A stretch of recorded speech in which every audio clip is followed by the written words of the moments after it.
बात कि भारत की न्याय पद्धति का नाश हो जाएगा, भारतीय समाज टूट जाएगा, ऐसे ही मैकॉले एक बात और कहता था। मैकॉले की लिखी हुई एक चिट्ठी है मेरे पास, उसकी फोटोकॉपी। लंदन में एक लाइब्रेरी है, उसका नाम है इंडिया ऑफिस लाइब्रेरी, वहां से मैंने निकलवाई है।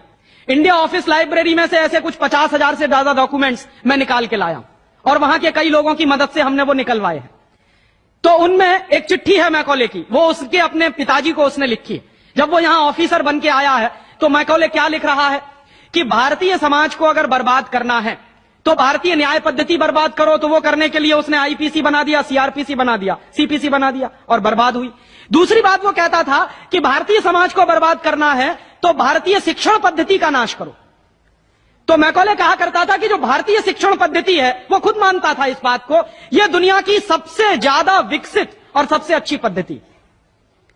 क्या होता था, यहां गुरुकुल चलते थे, गुरुकुलों में विद्यार्थी पढ़ते थे और विद्यार्थी 20 साल तक, 25 साल तक ब्रह्मचर्य का पालन करते हुए शिक्षा ग्रहण करते थे, संस्कार मिलते थे और वो संस्कार लेकर समाज में जाते थे। उन्हीं संस्कारों से संस्कृति बनती थी और वही संस्कृति भारतीय संस्कृति कहलाती थी।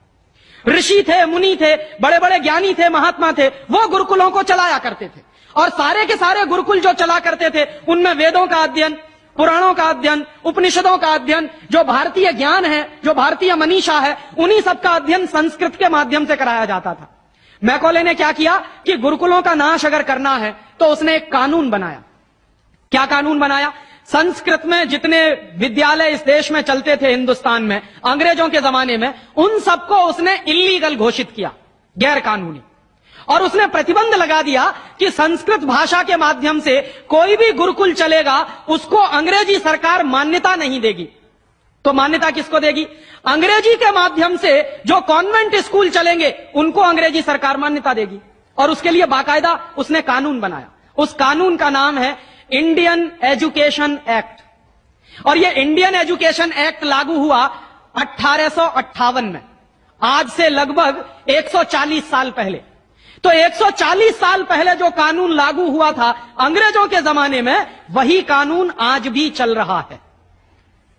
उस कानून के आधार पर मैकॉले ने क्या किया? संस्कृत के माध्यम से चलने वाले गुरुकुलों को बर्बाद कर दिया, कानून बना के उनको बंद करा दिया। जो उनमें अध्यापक होते थे, गुरु होते थे, उनको मार पीट कर अंग्रेजी सरकार जेल में बंद करती थी। जो विद्यार्थी अध्ययन के लिए जाते थे उनको रोक दिया जाता था, उनका अध्ययन ना होने पाए उसके लिए समस्याएं खड़ी की जाती थी। और दूसरी तरफ कॉन्वेंट स्कूल चालू कर दिए और उसमें अंग्रेजी के माध्यम से शिक्षण देना शुरू किया।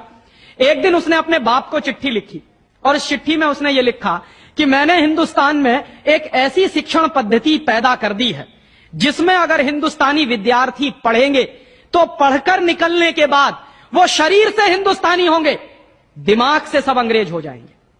वो देख रहे हैं, अभी देख रहे हैं। तो शरीर से हिंदुस्तानी और दिमाग से अंग्रेज। तो मैकॉले दूसरी बात लिख रहा है उस चिट्ठी में कि जब वो शरीर से हिंदुस्तानी और दिमाग से अंग्रेज हो जाएंगे तो अंग्रेजों के हिसाब से सारे काम करेंगे। और वो विद्यार्थी जब कॉन्वेंट स्कूल में से निकलेंगे तो सबसे ज्यादा गालियां भारतीय संस्कृति को देंगे, सबसे ज्यादा गालियां अपने मां बाप को देंगे। कैसे? मॉम और डैड कह के। डैड माने होता है मरा हुआ और मम्मी माने होता है शव। इजिप्ट में आप जाइए, मिस्र एक देश है, वहां पे ममीज कहा जाता है किसको? मरे हुए आदमी के शव को। तो हमारी मां हो गई मम्मी और पिताजी हो गए डैड। आया कहां से ये? मैकॉले ने डाल दिया हमारे दिमाग में। और मैं ये कहता हूं कि मैकॉले तो मर गया, उसका बाप भी मर गया, सब मर गए, भगवान उनकी आत्मा को शांति दे, लेकिन उसकी जो आत्मा है वो हम सब में प्रवेश कर गई है।